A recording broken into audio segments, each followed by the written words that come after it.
G'day everyone, welcome back to In My Shed. I'm BC. I've been quiet for a week, got no grinding work to do, and I don't mind that. I'm retired now, so I don't have to do it if we can go without the beer money. I'm back on the loco and building a few pretty mundane parts, and then I came to a drag beam for the brakes, and they said to make it out of 3/4 inch by 1/4 inch flat bar, and I had none, so I threw a bit of 25 by 12 up in the shaper and turned it into the desired size. I should have filmed the finishing of it because I used a shearing tool, but one where the tool face is perpendicular to the travel, not angled slightly, and the little curly wee swarf is coming off beautifully, finishing up with 2 or 3 thou cuts. And I'll show you the finish that I got for a piece of mangy bloody black steel. It came up surprisingly good, but then I come to the dilemma.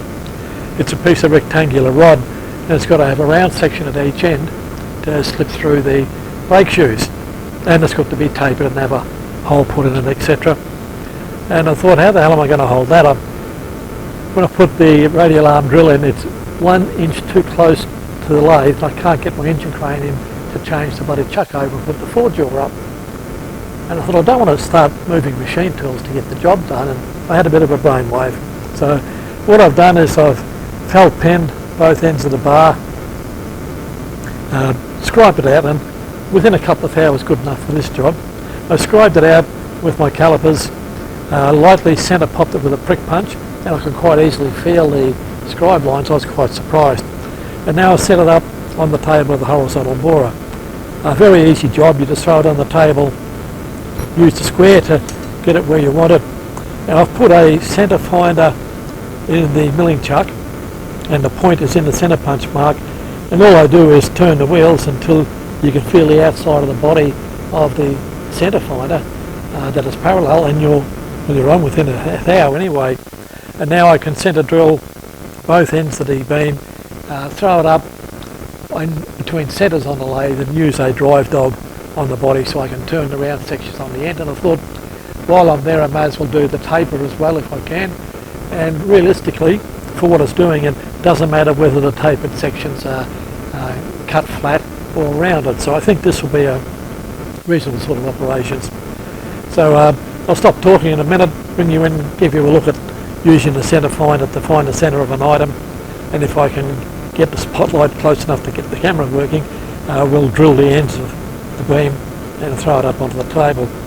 One thing I have found, this was a really good purchase when you're my age and you're half blind, trying to get the centre into that centre pop mark and make it in the last hour, so it was impossible without the magnifier now. New glasses, I think, in a couple of weeks. Okay, I'll stop talking and bring you around for a look, but I'll see if I can show you what's on the plans for the part that I'm making. Back in a sec. I'll show you a few of the parts that I have to make. This is the brake shaft crank. It's got one flat offset and a radius offset, a 1/4 inch hole, 7/8 of an inch out from the centre. And it's quite a good example of what my old machine shop instructor, Mr. Hennessy, would say. If you've got a part that's going to be hard to hold at the end, drill your holes before you start. So I think that'll be a very good item. I just had a look, I've got a bit of 3-inch mild steel that I can hacksaw off at the end of a part, and I'll be able to get that part out of the envelope reasonably easy. That particular ear is only a portion of the length, it's a 1/4 inch thick, so I'll be able to turn most of it down, and then I'll only be milling a 1/4 inch thick feature off the back end. A little bit of rotary table work, that should be interesting. The part that we're talking about at the moment is that one there. I'll zoom you out a little bit. So it's a piece of flat bar, hole in the middle, tapered for I think it's about 2 3/4 either side. There's 3/4 in the middle that's flat, so it'll be about 3 1/4 tapered down to a 1/4 inch diameter by 3/8 long at both ends to go through the brakes.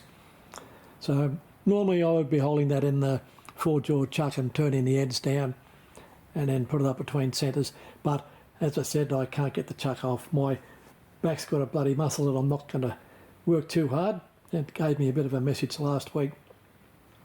So that'll be the way I'll do it. That's whatever's easier for me at the moment. There's lots of little parts to make in this too. I'll zoom you a bit out in the drawings. It's not easy to pick a fair bit of this up. There's some fancy little pins to make, brackets. I've already made the main cross shaft. That's that fellow in the middle. That's already made, and the two plain collars to go on it are made. And I've cut a couple of bits of angle for the boiler support bracket. But this is what drawings used to be like for model locomotives. A very, very busy piece of paper, and you can see the age in it. Okay, I'll move the camera around to the lathe, to the brower, and give you a look at what I'm doing. Okay guys, back again. This is the business end, and sorry my work light's in the way, but it's the only way I can get much light up. I'll see if I can shift it sideways. That's a little bit better. Now you can see the nose of the collar chuck, and that's my centre finder in there. Just move a little bit. You see there's a collar just left of the groove in the centre finder, and that's the back of the head. Now if you're not on centre with this method, the body, end of the body will be offset to one side, and you can feel an offset down as low as about 1 thou, and you can see it when it's as low as about half a thou. So I found this method to be very handy on the milling machine for lining up centre pop marks to get a hole with reasonable accuracy. Now there you can see the surface finish I got with the shaper. Now for a bit of old black steel it came up acceptably well. That stuff is bloody terrible to machine at the best of time and always looks hairy, but a nice sharp high speed steel tool, and taking just a few thou at a time got me to the sort of finish that I like to have. I might actually pull my toolbox out of the way and see if I can get the camera in from the back of the machine. That'll be the phone, Reg. Back soon. G'day again. I'll run through a little bit of the setup with you. It's quite easy, and one reason I like the borer is it's just got a great big open top table. A lot of easy things you can do with it. All you do to set it up is put a machinist square up against the front of the table, line the material up with the square, and then clamp the clamps down. And that means that you're square to the table edge, and the table itself has got locking wedges in 4 positions.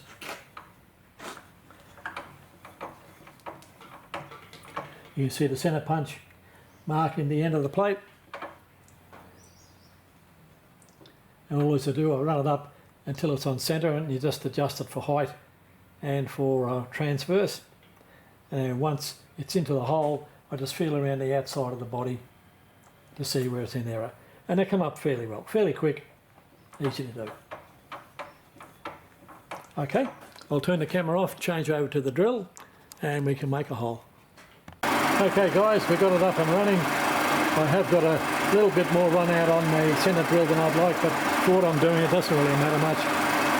It's not a very sensitive operation because you're moving a great big table.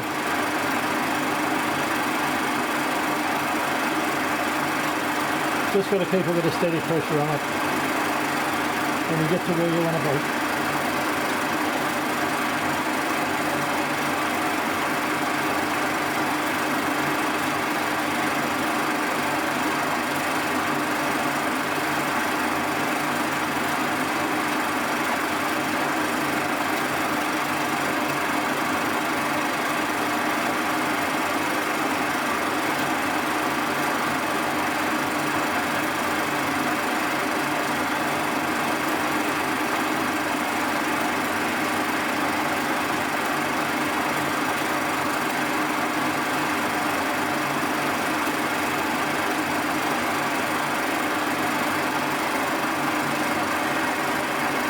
Put a bit more gooey goop on.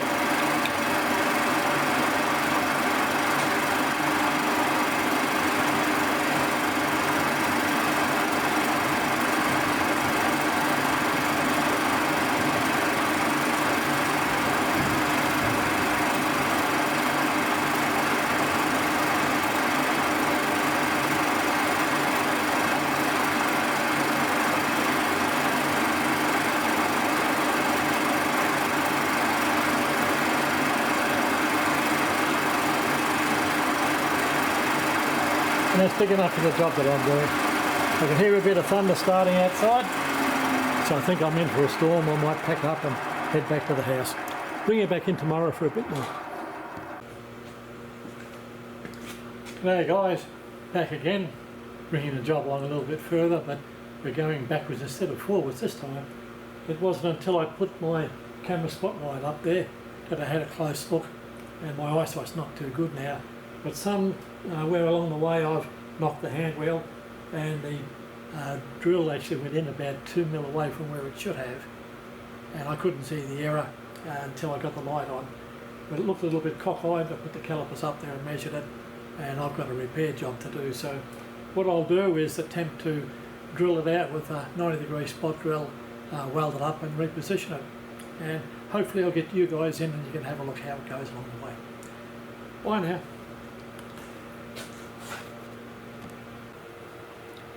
Well, there you have it. It's the start of my attempt to repair.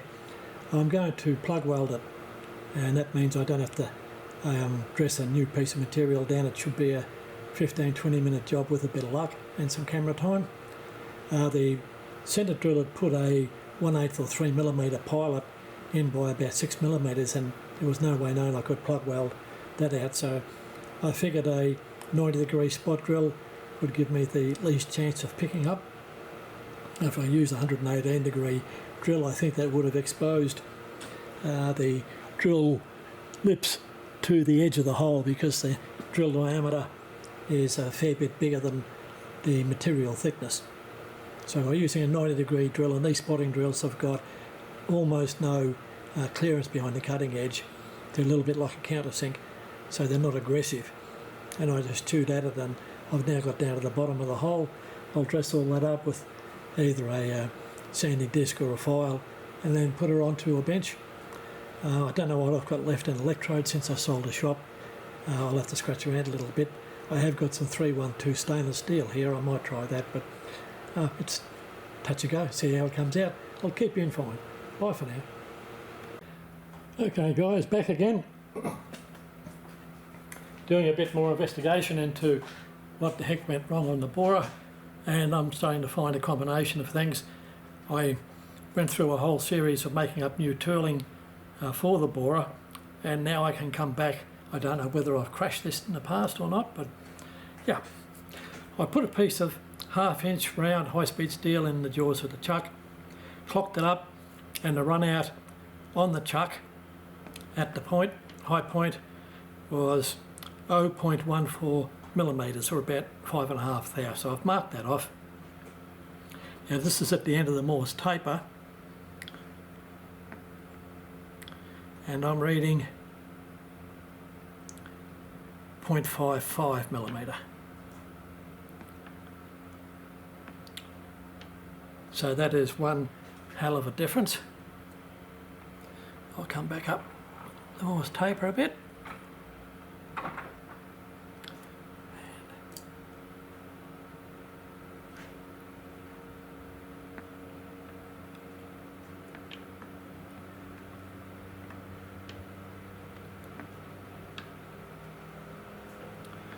So that's 0.3mm.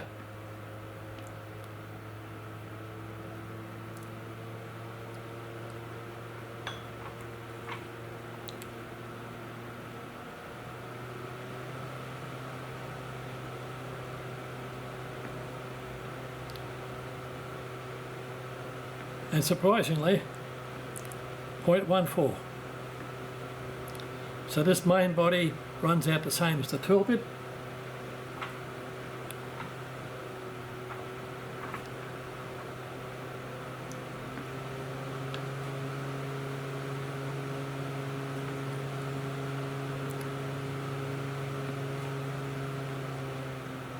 That runs out the same as the tool bit.